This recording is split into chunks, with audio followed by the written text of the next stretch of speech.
Wabarakatuh. Alhamdulillah wassalatu wassalamu ala Rasulillah wa ala alihi wa sahbihi wa man tabi'ahu wa mawala. Subhanaka la ilma lana illa ma 'allamtana innaka antal alimul hakim. Rabbi shrah li sadri wa yassir li amri wa hlul 'uqdatam min lisani yafqahu qawli. Pertama, saya amat sangat berterima kasih kepada Mas Ipo beserta seluruh kawan-kawan, sahabat-sahabat karena memberikan kesempatan kita bisa berdialog pada petang hari.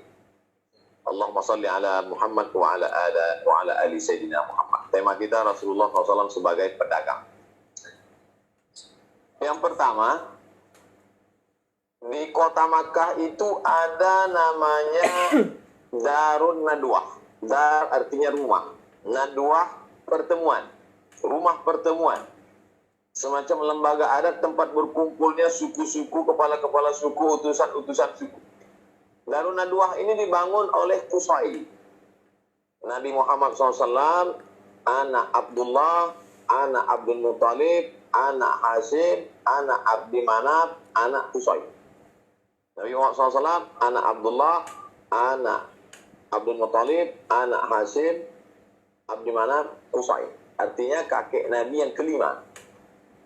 Qusay ini adalah pedagang, businessman. Hasil dari usaha bisnisnya itu dia menjadi kaya raya. Dialah yang membangun rumah peradaban, istana besar bukan milik dia pribadi, tempat pertemuan. Ini yang pertama, Qusay. Yang kedua,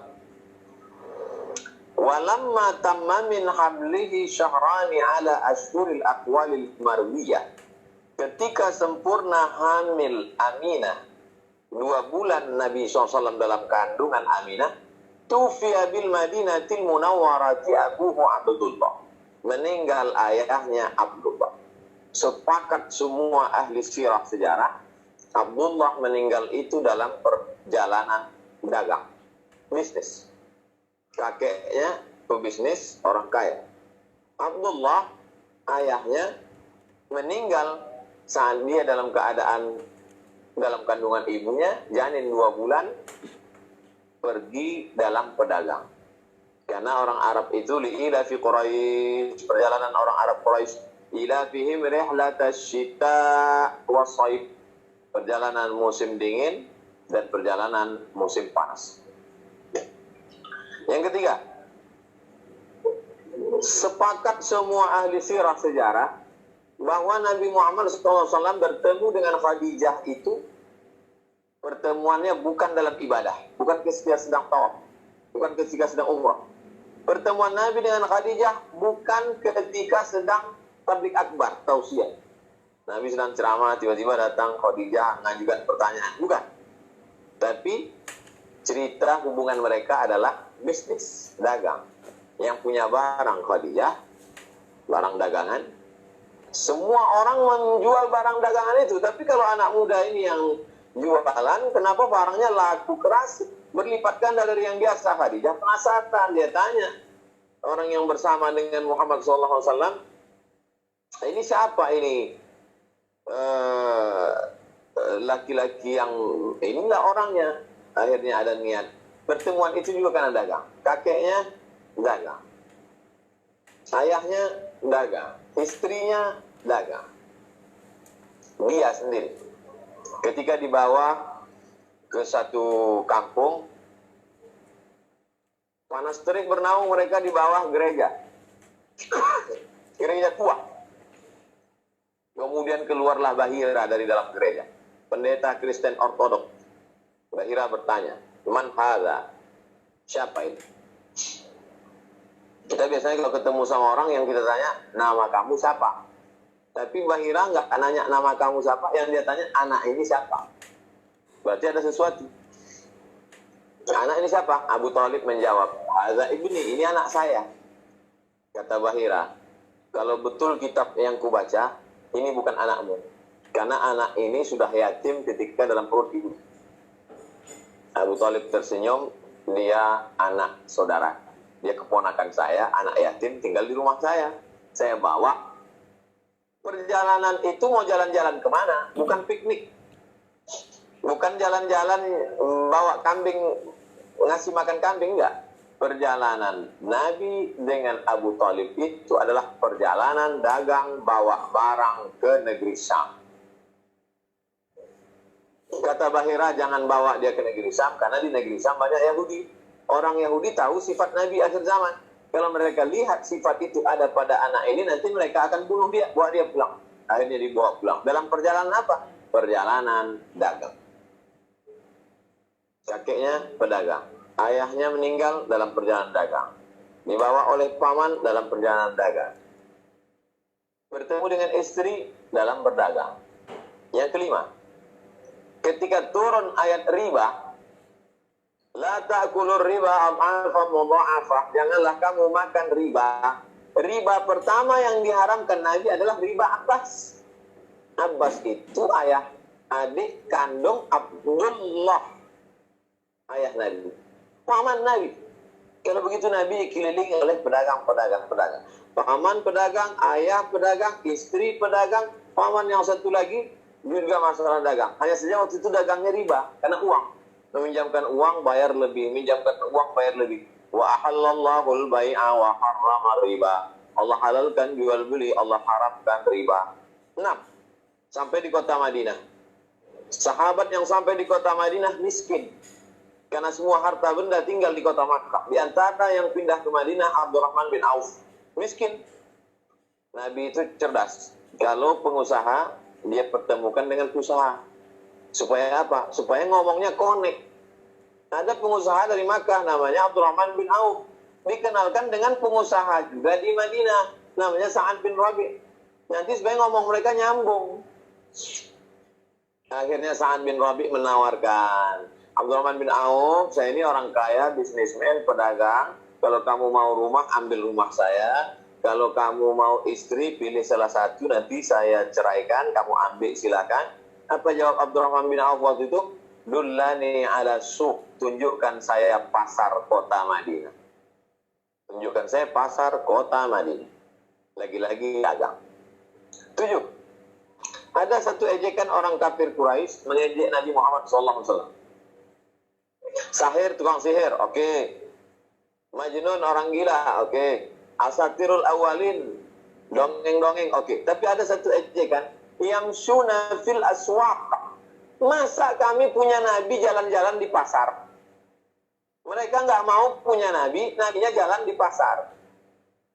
Jadi kalau jamaah sekarang, siapa itu Ustaz? Ustaz Somad. Masa Ustaz jalan ke mall? Nggak mau lah punya Ustaz yang pergi ke mall. Bagi mereka Nabi itu maunya di tempat ibadah, bersemedi aja. Masa Nabi jalan di pasar? Karena memang Nabi Muhammad SAW masuk ke pasar. Nabi tidak hanya masuk ke pasar, Nabi memasukkan tangannya ke tempat barang dagangan itu dan bertanya, mahadha ya sahibah ta'am. Pedagang, ini kenapa basah di dalam, kering di luar? Ini apa ini? Kata sahabat, asabahul matar, kena hujan ya Rasulullah, basah di dalam, supaya orang melihatnya kering, saya timpa dengan barang yang kering. Kata Nabi, man osyana falaysa minna, siapa yang nipu bukan umat Muhammad sallallahu alaihi wasallam. 8. Ayat yang paling panjang bukan tentang ibadah, bukan tentang sholat, bukan tentang puasa Ramadan. Ibadah terpanjang Ramadan 1 bulan. Ibadah paling banyak ngabisin duit haji. Ibadah paling berat nyawa, harta, jihad. Tapi yang paling panjang dalam Al-Quran tentang duit. Al-Baqarah 282. Ya ayyuhalladzina amanu, hai orang beriman, idza tadayantum bidainin, kalau kamu menjalin transaksi hutang piutang ila ajalin musamma, sampai batas waktu tertentu, faktubuh, tulis. Padahal ayat itu diturunkan pada masyarakat yang buta huruf, primitif, gak bisa tulis baca. Tapi justru ayat paling panjang tentang tulis baca, tertib administrasi, hutang piutang, interaksi sosial, ekonomi. 9. Mungkin ini apologi, pembelaan pada agama sendiri. Tapi rasa-rasanya ekonomi Islam. Nama satu jurusan di Fakultas Syariah Islamic Law, Hukum Islam. Ada satu jurusan namanya Islamic Economic, Islamic Law, Hukum Islam. Ada namanya Muamalat, jurusan Muamalah Ekonomi Islam. Yang selama ini dibahas di masjid itu masalah air suci mensucikan, air mustamal, air najis, darah haid, darah nifas, darah melahirkan, darah bisul, darah jerawat, darah nyamuk, darah kambing, darah onta, kepercik, darah beku. Tapi ternyata tidak membahas hanya darah ibadah. Ada namanya fikih khusus muamalah. Bagaimana gadai menggadai, rohan. Bagaimana jual beli, baik. Bagaimana beri modal, hasilnya belakangan. Dihitung bagi, mudharabah. Bagaimana murabahah. Ini tidak lagi dikaji. Hanya ada dalam kitab fikih-fikih yang tebal. Tapi orang di masjid sekarang lebih tertarik mengkaji bismillah jahar apa sir, kunut subuh kepada apa enggak, angkat tangan telinga apa enggak. Ini baik, tapi kalau kita terlalu habis energi di situ, maka sesungguhnya ini pengulangan sejarah takdisilul hasil ikhtilafiyah ikhtilaf. Tapi memang ini agenda. Ini menyibukkan umat dengan khilafiyah ini memang diagendakan supaya umatnya habis energi. Jangan lupa, ketika Muhammad Al-Fatih menguasai Konstantinopel, saat itu orang Konstantinopel sedang ikhtilaf membahas Tuhan itu sebesar apa. Yang satu mengatakan sebesar rumah, yang satu mengatakan sebesar, sampai akhirnya datang Muhammad Al-Fatih menguasai Konstantinopel, baru mereka terkejut karena sibuk khilafiyah. Jadi jangan nanti kita begitu juga di masjid sibuk masalah takbiratul ihram begini apa begini diam-diam RUU HIP sudah selesai, baru tahu itu. Ya, makanya ekonomi umat ini bangkit. Yang ke-10, apa dia yang ke-10? Ibadah yang paling hebat dalam Islam. Man bana masjidan, siapa yang bangun masjid, banallah mislahu baitan fil jannah, dibangunkan tempat di surga. Siapa yang bisa bangun masjid? Businessman, orang yang banyak duit, orang kaya.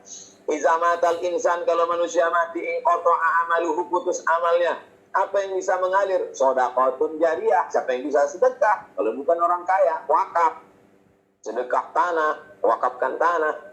Oleh sebab itu maka dari segala aspek dari 1 sampai 10 tadi, saya hanya sebutkan 10 poin sebagai pengantar dialog kita petang ini, karena jari saya cuma 10.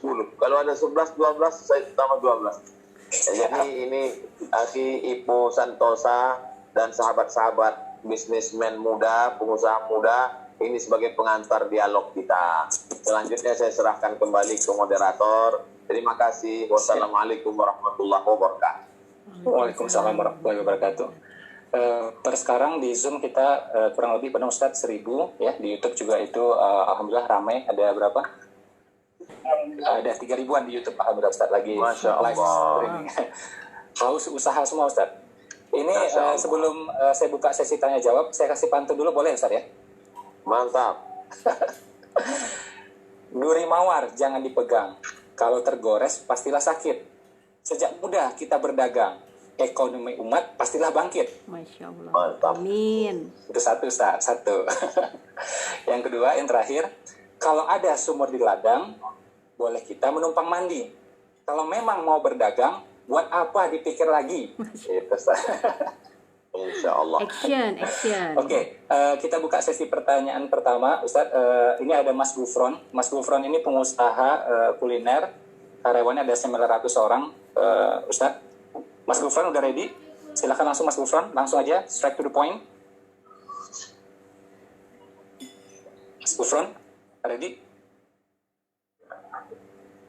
Kalau belum ready, kita pindah. Oke, Mas Wendy mau bertanya. Mas Wendy ini pendiri komunitas MOS, Pastor Selling.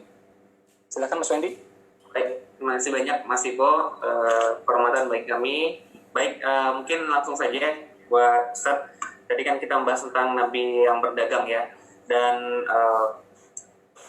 berkaitan tentang dagang pasti berkaitan tentang nafkah gitu. Bagaimana kalau seandainya yang fokus mencari nafkah itu adalah yang perempuannya gitu, yang malah gentol berdagang gitu.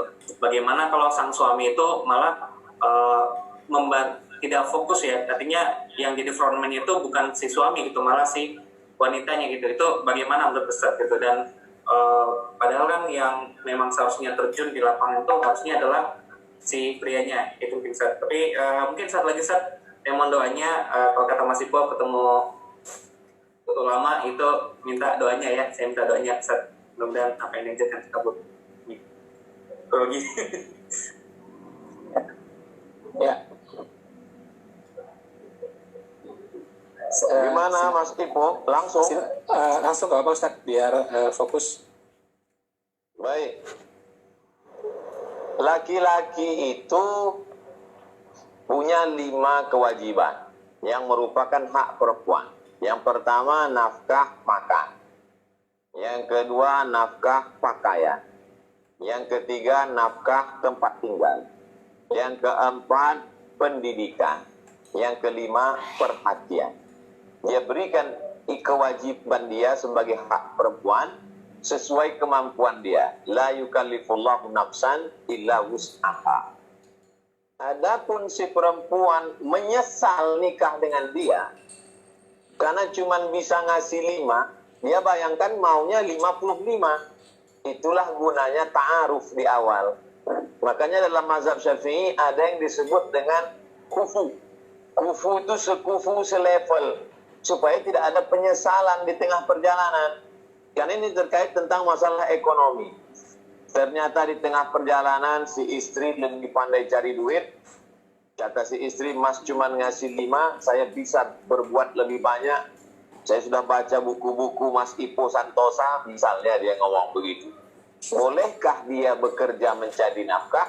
Perempuan boleh kerja cari nafkah, membantu suaminya dengan catatan, syarat dan ketentuan berlaku. Pertama, izin suami. Mas, saya mau kerja. Kata suaminya, izin. Oke. Tapi izinnya tulus, ikhlas, bukan karena terpaksa. Yang kedua, tidak meninggalkan kewajibannya sebagai istri dan ibu bagi anak-anak. Kewajiban pokok terpenuhi. Jangan sampai gara-gara dia sibuk menjadi wanita karir lalu suaminya tertinggal. Nanti muncul komisi perlindungan suami sebab perbuatannya ini. Saya tidak mau gara-gara acara ini 3.000 tadi yang nonton tambah 1.000, 4.000, belum lagi yang share 5.000, belum lagi besok lagi bertambah jadi 20.000. Gara-gara ini mau ngamuk semua suami-suami. Gara-gara pertanyaan Mas Wendy punya acara Mas Ipo Santosa, muncul komisi perlindungan suami yang ditinggal istri-istrinya karena bisnis. Ini saya tidak mau. Izin suami, tidak meninggalkan kewajiban sebagai istri dan ibu bagi anak-anak. Yang ketiga, la tabarrujna tabarrujar jahiliyatil ula. Tidak bersolek jahiliyah. Makanya sebetulnya COVID-19 ini, satu sisi ada hikmah, perempuan sekarang banyak jual beli online.